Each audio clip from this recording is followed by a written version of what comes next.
Hello everyone. It's me Esther. Today I'm going to share about how to calculate bonus in SQL Payroll and generate payslips automatically. In just a few simple steps, you can calculate bonuses. First, navigate to the payroll page. Next, click on Open Pending Payroll. Here, find the bonus option and click to enter. Click the icon on the top right corner. In the Employee section, select the employees for whom you want to calculate the bonus. Enter remarks or description in the description field. Enter the bonus amount in the amount field. Once done, click Save. Now, go back to the main page. Then, click Payroll again. Select New Payroll. Click Ad Hoc. Enter the process date here. It can be set up to the 29th. To deduct EPF from the bonus, you can tick this option.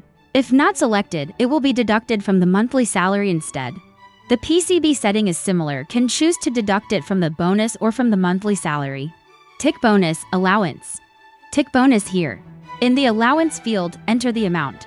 Click OK. If needed, can edit the description in the description field. Select and tick the employees who will receive the bonus. Click Process. The system will process the calculation and display the payslip page. After completion, make sure the payslip details are correct. Follow us for more SQL payroll updates and tips.